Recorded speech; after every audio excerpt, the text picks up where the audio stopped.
कायम जात बघून आरोपीच्या पाठीशी उभा राहणारे लक्ष्मण हाके बोंधू अशोक खराची जात शोधून त्यातही जातीवादी भूमिका बजावण्याचं काम करतायत हे दुर्दैव आहे. बोंधू अशोक खरातला जात असूच शकत नाही. होय, बोंधू अशोक खरात मराठा आहे, परंतु याचाही अभिमान आणि सन्मान वाटतो की समग्र महाराष्ट्रातल्या एकाही मराठा समाजाच्या एकानेही बोंधू अशोक खरातची बाजू घेतली नाही. उलट अशोक खरातला फाशी झाली पाहिजे, महिलांना न्याय मिळाला पाहिजे, भोंदूगिरी बंद झाली पाहिजे आणि त्याच्यासोबत असलेल्या ज्यांचे ज्यांचे फोटो आहेत, मग ते अमित शहा पासून सगळ्यांचे, त्या सगळ्यांची चौकशी झाली पाहिजे. ही मागणी करणारे मराठा समाजातील तरुण आहेत. ते सोशल मीडियामध्ये व्यक्त होताना दिसत आहेत. ते त्यांच्या अकाउंटवरून व्यक्त होताना दिसत आहेत आणि हे लक्ष्मण हाकेंना दिसत नाही. याच्यापेक्षा दुसरा दुर्दैव असू शकत नाही. वाईट वाटतं की कशातही जात शोधायची आणि मराठा नेते का बोलत नाहीत असं म्हणायचं. कोण आहे बोंधू अशोक खरात? जरी मराठा असला तरी त्यांनी एखादं कॉलेज काढलंय, एखादं विद्यापीठ काढलंय? 1500 कोटी त्याच्या आतापर्यंत संपत्तीचा खुलासा तपास यंत्रणेने केलाय. यातला 1 रुपया कधीतरी मराठा समाजासाठी दिलाय का? त्यांनी कधी अ, एखाद्या आंदोलकाला मोठं केलंय किंवा त्या आंदोलकाशी संबंध ठेवलाय? जो समाजाचा नाही तो समाजाचा कसा असू शकतो? एवढी जाण आणि भान मराठा समाजाला आहे. सुरुवातीला राहुल कुलकर्णी नावाच्या त्या कुलकर्णीची जात आता मी शोधत नाही, पण सगळ्यात आधी त्यानेच व्हिडिओ बनवला की अशोक खरात हा दलित आहे. दुर्दैवाने कुलकर्णीच हे बोलू शकत होता. त्याने आता ते युट्यूब वरून त्याचा व्हिडिओ सुद्धा हटवलाय आणि त्याच्यानंतर बाहेरचे सगळे तगे तुटून पडले की अशोक खरात दलित आहे, आंबेडकरांच्या जातीचा आहे. तरी आम्ही आताही संयम बाळगून अशोक खरात हा बोंधू आहे, प्रवृत्ती आहे, समाजकंटक आहे एवढंच म्हणतोय. बहुजन हेच म्हणतोय, महाराष्ट्र हेच म्हणतोय. लक्ष्मण हाकेच काय याच्यात जात शोधतायत? खरं सांगू, लक्ष्मण हाके, आपल्याला भरपूर काम आहे. आर-एस-एसच्या वळचणीला लागलेला ओबीसी तोडायचं हे सर्वात मोठं चॅलेंज आपल्या समोर आहे. युजीसी साठी किती ओबीसी बांधतोय? अहो, मराठा आहेच किती महाराष्ट्रात. एमपी मध्ये आर-एस-एस ला कोण बळ देतंय? युपी मध्ये आर-एस-एस ला कोण बळ देतंय? आर-एस-एसचं पायदळ म्हणून ओबीसीच आहे, दुसरं कुणी नाही. ज्या दिवशी ओबीसी आर-एस-एस पासून बाजूला झाला ना, त्या दिवशी आर-एस-एस नावाला सुद्धा उरणार नाही. आणि आर-एस-एस उरली नाही ना, तर या देशात बोंधुगिरीही नसणार आहे आणि धार्मिक उन्मादही नसणार आहे. केवळ मानवता, समानता असणार आहे. एकमेव आर-एस-एस आहे ज्याच्यासाठी ओबीसी हा पायदळ म्हणून वापरला जातोय. आपल्याला मी सल्ला देतोय की ओबीसीला आर-एस-एस पासून दूर करणं हेच मोठं आपल्या पुढचं चॅलेंज आहे. बोंधू अशोक खरात याचा लढा सुषमाताई अंधारे, रुपालीताई ठोंबरे, तृप्तीताई देसाई अनेक महिला लढतायत. महिलांवरील अत्याचाराच्या प्रकरणाचं हे प्रकरण आहे. त्याच्यामुळे मीडिया ट्रायल सुद्धा तेवढ्याच पुरती मर्यादित आहे आणि ती चांगल्या प्रकारे लढतायत. त्यांचं स्वागत केलं पाहिजे.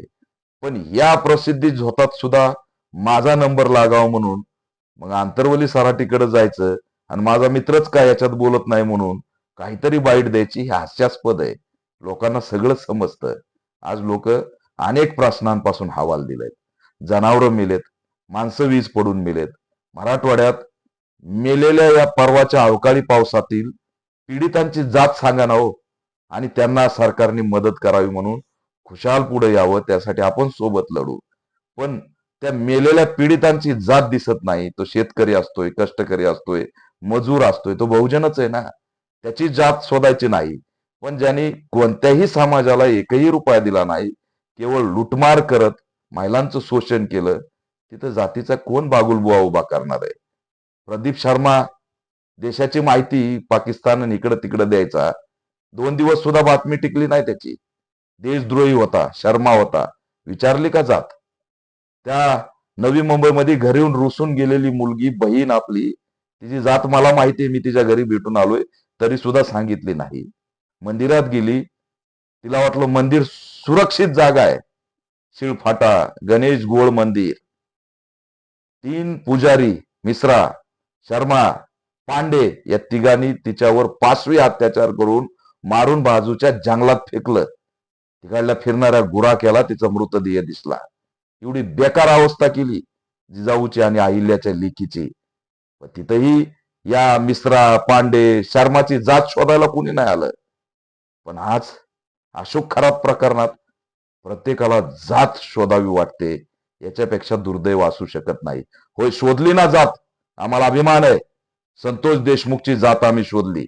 म्हणजे संतोष देशमुखची जात शोधली म्हणून तुम्हाला राग यावा? अरे पण त्याला हळहळ करून मारलं, त्याच्या न्यायाचा लढा दिला म्हणून तुम्ही आज म्हणताय का अशोक खरातच्या प्रकरणात कुठे गेले? लाज वाटली पाहिजे अशा पद्धतीचे विधान करताना. त्याच्यामुळे दुर्दैव आहे आणि निषेधार्ह आहे की अशा पद्धतीचे विधान पुढे यावं. तेजस्वी सातपुते सारखी अधिकारी तपास करते, त्यात अनेक प्रकारे वरपासून खालपर्यंत भरपूर काही लपलेलं आहे आणि त्याच्यामध्ये पारदर्शक तपास व्हावा हीच सगळ्यांची भूमिका आहे. खरं तर 14 वर्षामध्ये भोंदूगिरीला बळ आलं, हाके तुम्ही बोलला नाहीत. बागेश्वर नावाचा प्रचार करत भाजपाचा चिठ्ठ्या दाखवत दाखवत मिरवला महाराष्ट्रात. त्याच्यावर बोलले नाही आणि त्याची जातही कुणी शोधली नाही. बागेश्वर चालतो कारण तो भाजपाचा प्रचार करतो. अनेक जण आहेत गोल गोल मोठ्या मोठ्या कपाळावरती लाल लाल टिके लावतात, भुम भुम भुम भुम करतात. ते सगळ्याला चालतात कारण ते धर्माच्या नावाखाली फिरत असतात. तिथं त्यांच्या जाती शोधल्या जात नाहीत. परंतु भोंदू अशोक खरात हा नराधम आहे, नालायक आहे. त्याला फाशी झाली पाहिजे ही सगळ्याच असणाऱ्या समाजाची, घटकाची आणि महाराष्ट्राची भूमिका आहे. त्यावर मात्र तुम्हाला वाटतं की जातीचं आंदोलन सुरू व्हावं? हे दुर्दैव आहे, हे गंभीर आहे आणि हे धक्कादायक आहे की त्याच्यामध्ये जात शोधली जाते. शोधायची ना जात तर मग प्रदीप शर्माची जात सांगा, मिश्रा, पांडे त्या ठिकाणचा शर्मा यांची जात सांगा. नाही, तिथं नाही जातीचं काय चालणार हो, कारण त्या जातीवरती बोलताच येत नाही अशी अवस्था झालेली. RSSनी ओबीसींना जे जवळ केलंय ते दूर करा, तरच हे सगळं संपून जाईल. महाराष्ट्रात छत्रपती शिवरायांचे, डॉक्टर बाबासाहेब आंबेडकरांचे विचार गेल्या 14 वर्षात रसातळाला लावण्याचं काम ज्या व्यवस्थेने केलं त्यांनीच भोंदूगिरीला जन्माला घातलेलं आहे. छत्रपती शिवरायांच्या विचाराचं आणि बाबासाहेबांच्या संविधानाच्या कायद्यावर चालणारं राज्य चालवणारे असते तर भोंदूगिरी औषधाला सुद्धा या महाराष्ट्रात दिसली नसती. त्याच्यामुळे कुठंतरी ह्या वादात उडी घ्यावी म्हणून आमचे मित्र लक्ष्मण हाके यांनी याच्यात उडी घेऊ नये. कायम आरोपीची जात शोधून त्याचा पाठलाग करणारे पहिल्याच दिवशी रुपाली चाकणकरला पाठिंबा देऊन बसले आणि पुन्हा जसे जसे फोटो यायला लागले तसे तसे स्टेटमेंट बदलायला लागले. त्याच्यामुळे वेळ घेत जा, थोडं स्टडी करत जा आणि मुद्दा समजूनच उतरत जा, असं मी आमचे मित्र लक्ष्मण हाके यांना आव्हान करतोय. मराठा समाजाला सॅल्यूट आहे, त्यांनी कसलंही व्यक्त होऊ नये. ते जे व्यक्त होत आहेत की आरोपीला फाशी झाली पाहिजे, शिक्षा झाली पाहिजे, त्याच्यासाठी त्यांना सॅल्यूट आहे. त्यांनी या प्रकरणात कसलीही जात शोधली नाही आणि त्याच्यामुळे त्यांच्या भूमिकेला सलाम आहे. बाकी कुणीही जातीवाद पेरत असतील ते जातीवादाचं डोम तयार करतात आणि त्याच्यावरती आपली राजकीय पोळी भाजतात.